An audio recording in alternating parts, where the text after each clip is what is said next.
tapaa, mitä tuoli Balsamicon paikasta eteenpäin. Olipa oikein mukava Vignola. omistaja Patricia ja hänen sukunsa perinteitä noudattaen hän jatkaa sitä käsityöperinnettä, Balsamicon valmistusta. Ei ole mikään iso tuotanto, mutta kumminkin sitä jonkun verran sieltä tulee ja teki sitä sitten. Totta kai oli pakko ostaa, kun sitä maistoi, niin sehän oli aivan älyttömän hyvä. Kyllä niin kuin Marketti ja Balsamicot saa heittää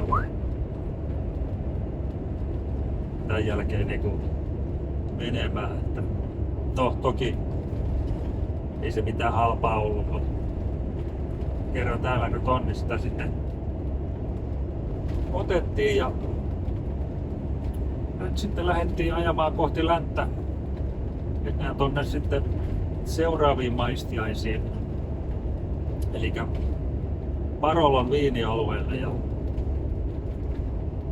siellä niin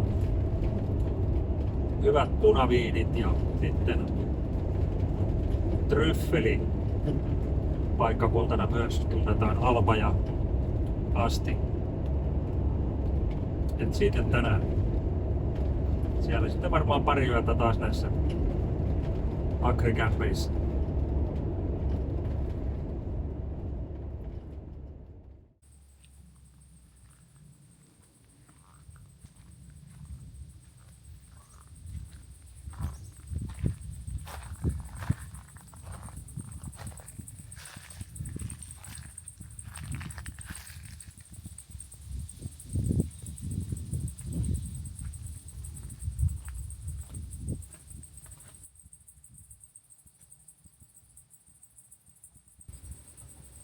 Sitten vähän saavuttiin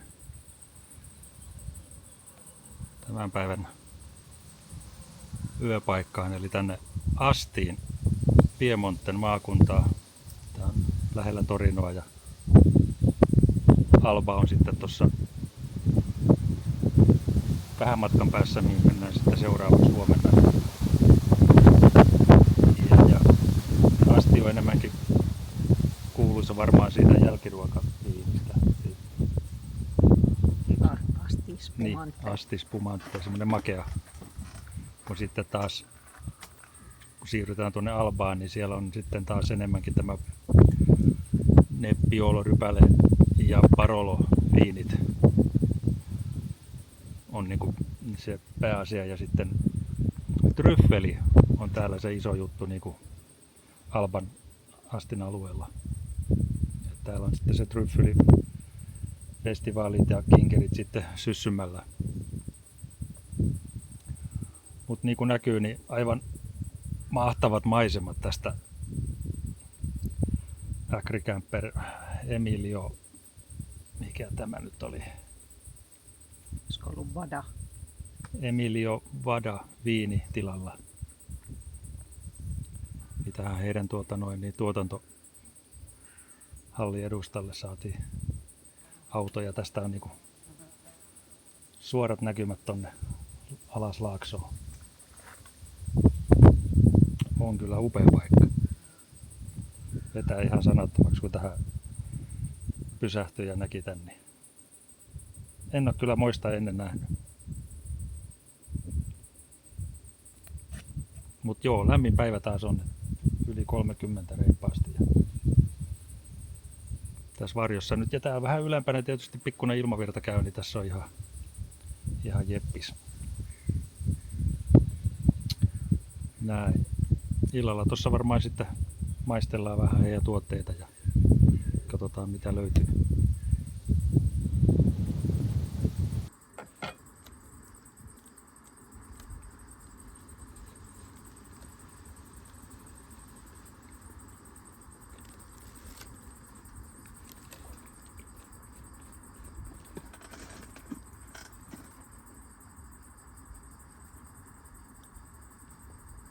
Come to visit your place.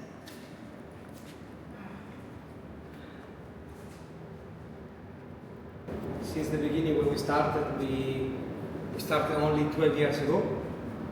So the grapes are right here, outside. We put all the basket on this, I don't know the name, Yeah. on this one, Yeah.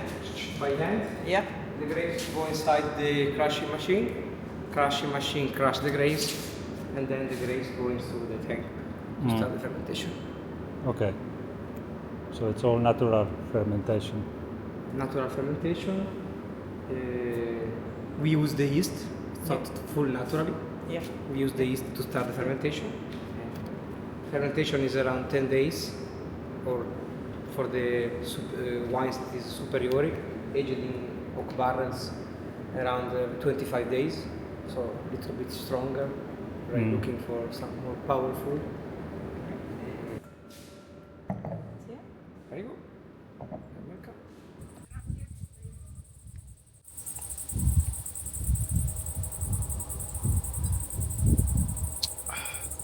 Olipa taas ihan hyviä viinejä. Emilio Vadan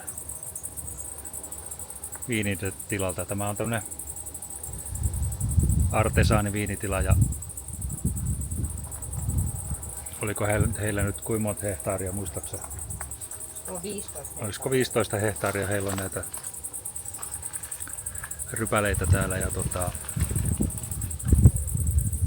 mukava pikku maisteluhetki. Maisteltiin 5 eri heidän viiniä ja viimeisenä oli tää Astin ehkä tunnettu laatu täällä tää muskat.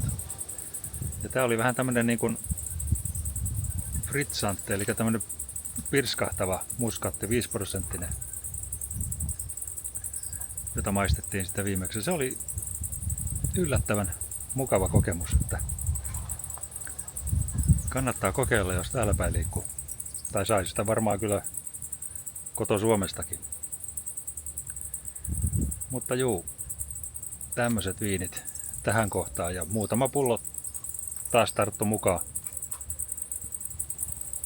tonne autoon.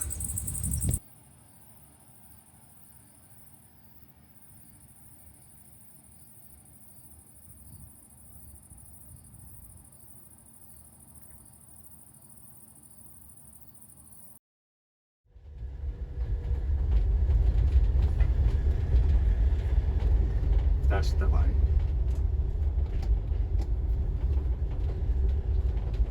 Jatka 2 kilometriä.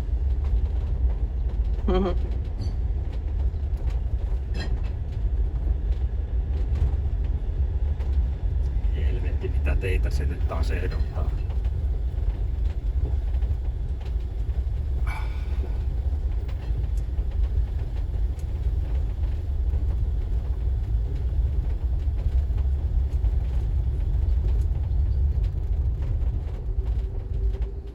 Ei onneksi ollut kauhean pitkä. Noin kaponen reitti. Ei ollut joo. No niin, mukavasti. Meni viime yön viinitila Emilio Vadan. Nuori herra ottanut viinituotannon kehityksen ja myynnin haltuun vanhemmiltaan.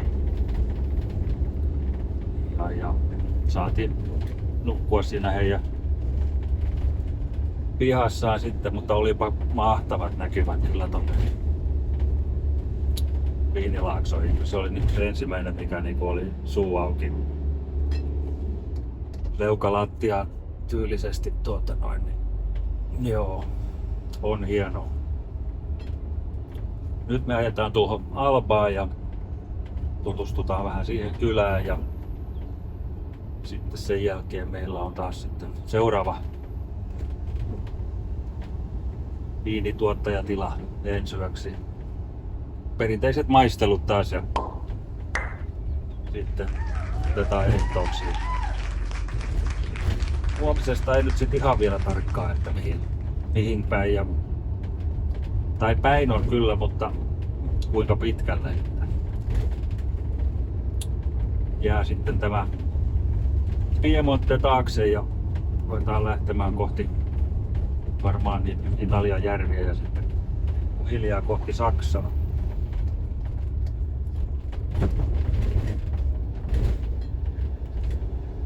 Emiliosta varmaan vielä sen verran, että hän oli opiskellut viinin valmistusta, eikä ollutkin Alvassa. Joo. 6 vuoden koulutus. Jaha, siinä oli sitten tällainen. Mistäs nyt sitten mennään? No niin, aletaanpa selvittämään vaihtoehtoreittiä.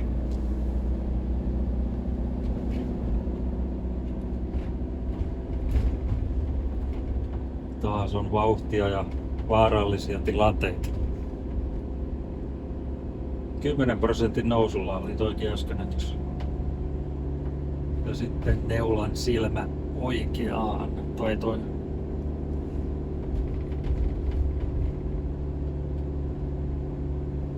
Kartta sanoi, että tässä olisi mukaan 90 ajaa, mutta nyt on varmaan pitti poikittain.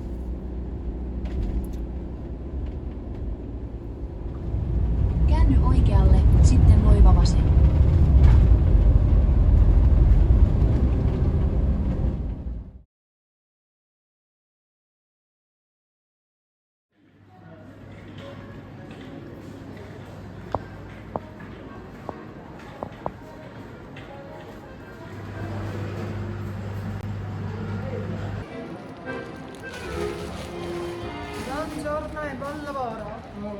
Buongiorno vaan.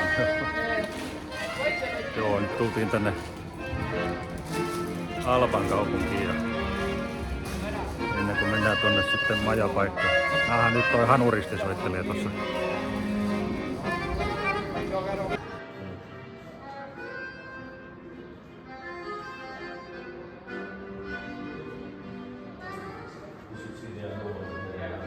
Joo.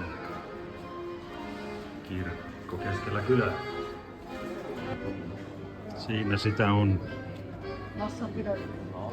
kesätryffeliä niin sanottua. Se ei kauan säily. Tuommoinen pikku knöydeli voisi ostaa, niin sitten aamulla tehdä munakkaan ja näin. Siinä on vähän sieniä säilytty. Ei nyt ihan viitti kuskata kotiin. Se on tämmönen kiva kävelykatu. Perhana hanurisoittaja tuolla nyt vaan, niin ne jutut sekaisin. Voi juoda cappuccinot tässä näin ennen kuin kello lyö taas 12. Vai onko se 11? Tai taisi olla 11.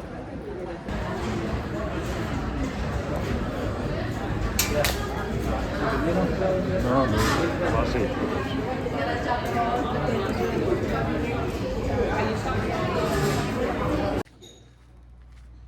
Jees, eli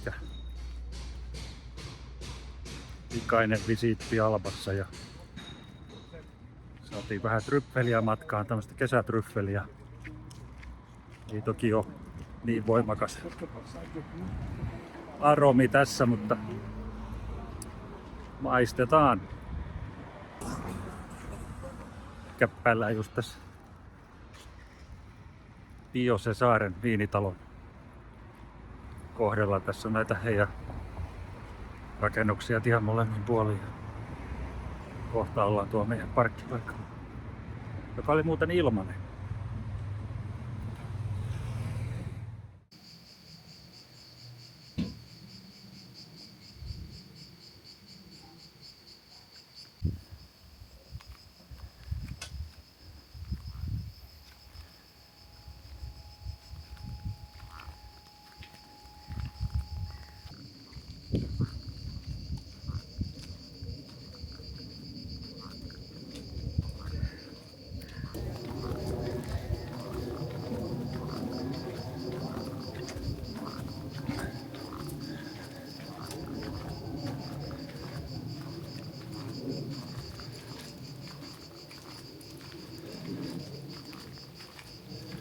Eli jonkunnäköinen terassi, istumapaikkoja.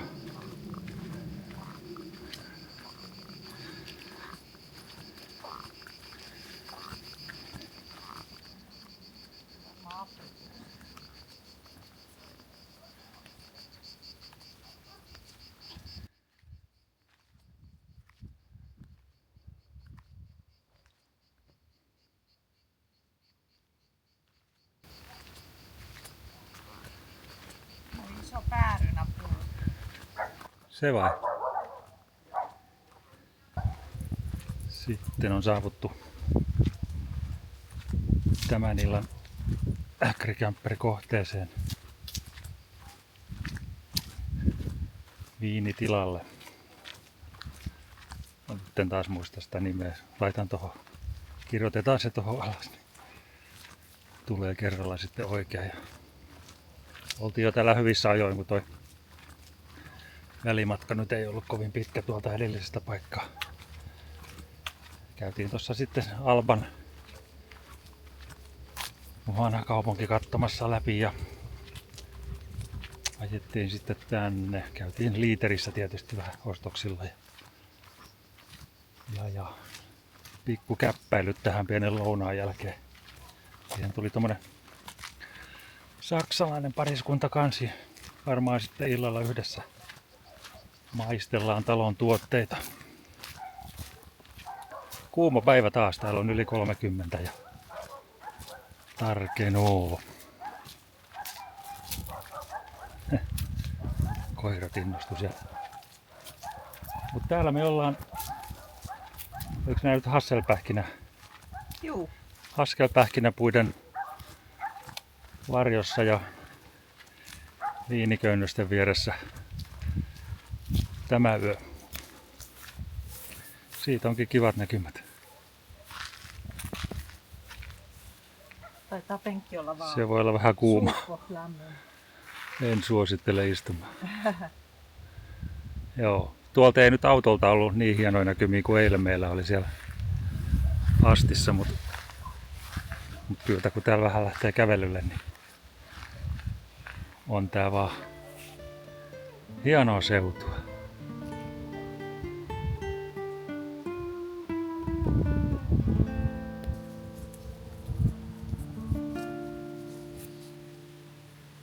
Ne on vähän raakoja vielä. Voi rähmä.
Ja sitten mennään maistelemaan.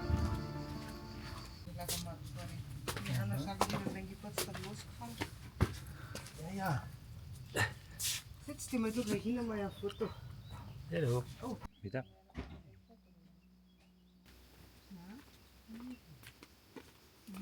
Is this by bottle? A bottiglia. Bottiglia. Bottle. Ja.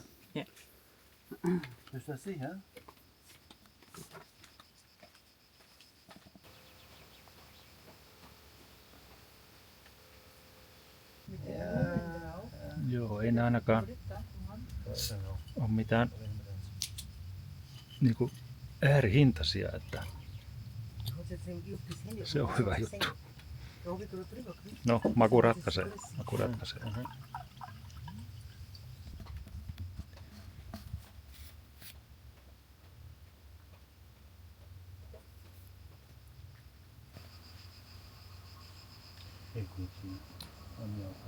Niin, maistetaan.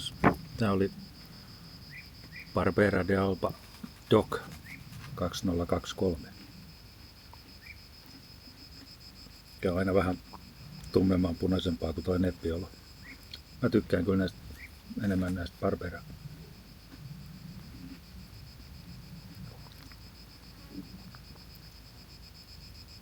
Selvästi pehmeämpää ja väri tumma.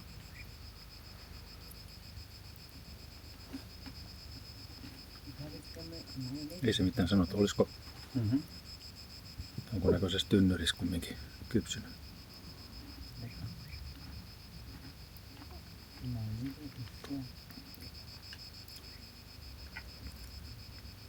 Oikein hyvä. Siihen vähän tomaattipatonkia.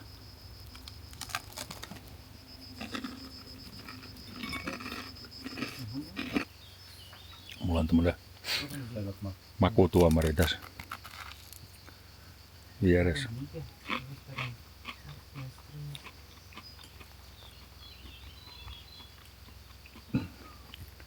Kova poika kerjäämään. Paikkahan on taas aivan mahtava täällä ylhäällä varjossa. Ja niin, nyt ei oikein tiedä, että onko tää niinku dinner vai onko tää tasting. Katsotaan miten ilta menee. Niin mikäs tämä oli?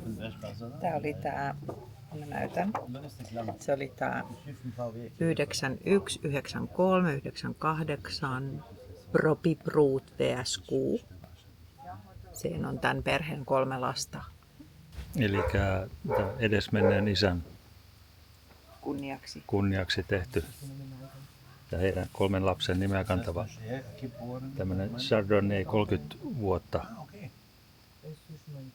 Ja se oli, kuinka kauan se nyt oli ollut pullossa? Nyt mulla meni kyllä sillä lailla ohi, mutta 30 kuukautta pulloissa. 30 kuukautta pullossa, niin ei 30 vuotta. Ei, fermentation. Onpa tämmönen kiva, erittäin hyvä kylmänä. Tämmönen. Ja Chardonnay nimenomaan. Aika tommonen juhlavan oloinen juoma. On. Pikkusen enemmän menee niinku samppanjan suuntaan tosta, mitä on maistettu proseccoa, niin tää on paljon juhlavampi siinä mielessä.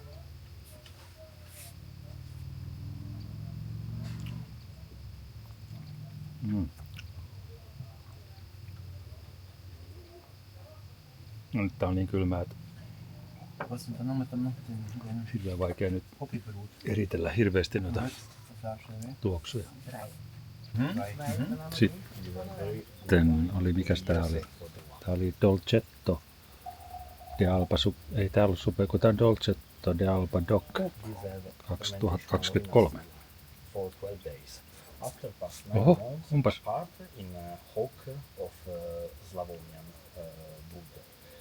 Tästä tuli vähän niinku lakritsi.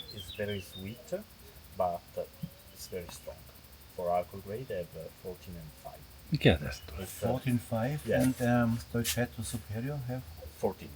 14. Yes. Okay. And Nebbiolo is 14. Yeah. Yeah. And the first Dolcetto 12 and 5. Okay. Very very light. Ja. Tämä oli semmoinen Ja, genau. Selkeästi tämmönen kevyempi, mutta tuoksussa on jotenkin lakritsimaisuutta ja pikkutanniinit. Ja paljon parempi Dolcetto, mitä eilen maistettiin. Että meinattiin vähän niinku passata tää. Sitten tää on nyt ihan ok. Tämä on paljon lempeämpi tämä Nebbiolo. Sitten vuorossa Nebbiolo de Alba Doc 2022. Väri on taas, no jaa, on tää pikkusen tummempi. Vähän enemmän sokeria näkyy. Jää tonne.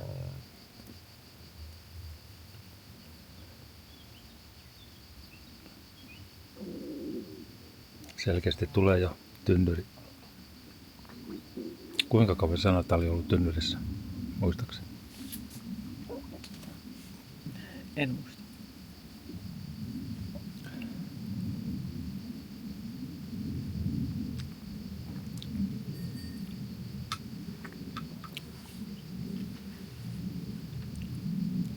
Joo, ei ole enää niin tiukka kuin toi Dolcetto on aika tommonen hapokas.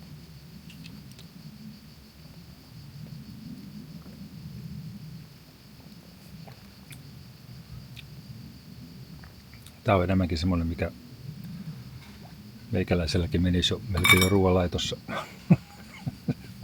Ja sitten voisi jatkaa sitä spagetin syöntiä. Also der Ausschnitt. Joo, paljon pyöreämpi maku. Tuntuu tuo tynnyri siinä. Ja en sitten tiedä, onko tammea vai mitä. Se nyt jäi tuossa kertomatta. Mutta oikein on suun makuinen. Aake Kallian sanoisi, että kovin oli joutusaa. No niin, nyt on maistettu muutama viini. Ei me tuota koko listaa käyty läpi, mutta